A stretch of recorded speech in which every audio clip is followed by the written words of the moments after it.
I've cut all the extension jambs ahead. There's going to be 7 windows. These are the extension jambs. That's for the thickness of the wall after you subtract the window and so on. I've marked each one by dimension so that I know where they go. Another thing in making this is you always have to check for the wood. I don't know if you can see that, it's split. I'm going to be cutting it to 4.5 inches wide, so this will be gone. Ideally you want to keep the factory side or the good side to the outside so that you don't have to sand that as much. You won't have the saw cut. This one it's for the top piece of a smaller window. You can see it's really dirty on this side. That's going to be the side that's inside, so you don't see that. And I picked the good side to go on the outer part. So I've set the saw table to 4.5 inches. As I said before, we're going to cut this bad part out, and then that'll give us the thickness of our extension jamb.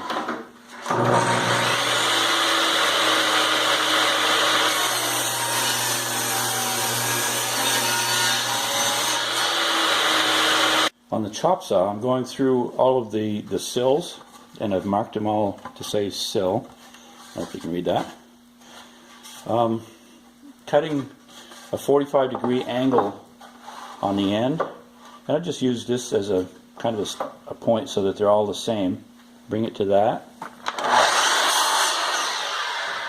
It just relieves the corner so kids bumping their head, it's not a sharp corner anymore. Step in making the sills. As you can see, I've made these cuts. I've done it on one side. Now we're going to do it on the other side.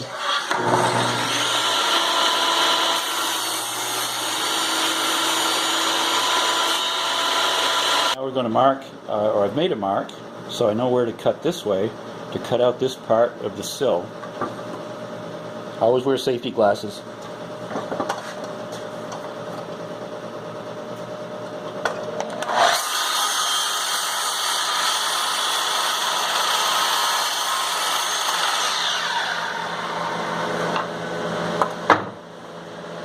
The other side, and away we go.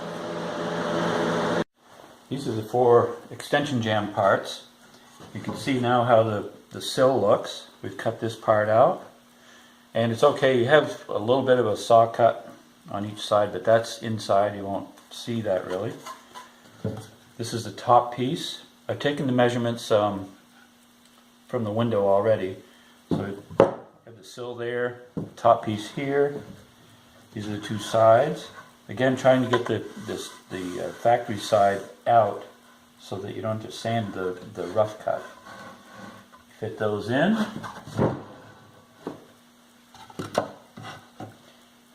That'll make the box, and then we'll cut 1x4 pine to go on the sides and one to go across the top, and then make one to go across the bottom for like a skirt. Parts cut now for 7 windows. 56 pieces. I've gone through and marked each one, picking the better side to put down. I'd look for knots. The worst side of the knot I would put in the back. Sometimes the knots they wouldn't show up on one side, or they would the other. Sometimes there's cupping in a board as far as looking this way. These were all pretty good, so we didn't have to deal with that. For the bottom piece for trim, I put a 10-degree angle on each side. You'll see that when we nail it in place, how that looks. Gives it just a nice little finished look. The next step is to sand the edges, get that cleaned up. And then I'm going to polyurethane everything before I put it together. Put 2 coats on. These parts stain pretty quickly, so it doesn't take too long. I did find that you can't really use a roller because it's so short you don't get time to really, you don't need that much polyurethane to stain. So I get each edge.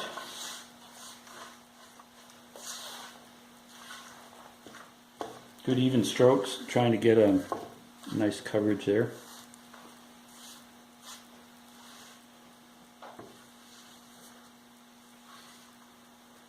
There we go, 56 pieces going to be done.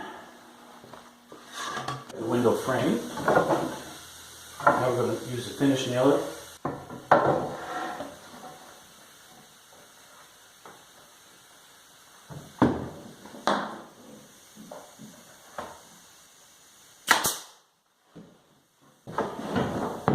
And then the top piece.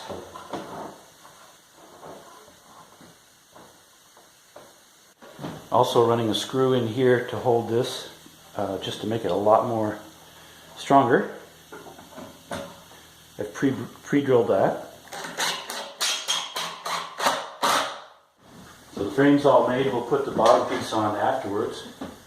It's kind of tricky with one person holding this.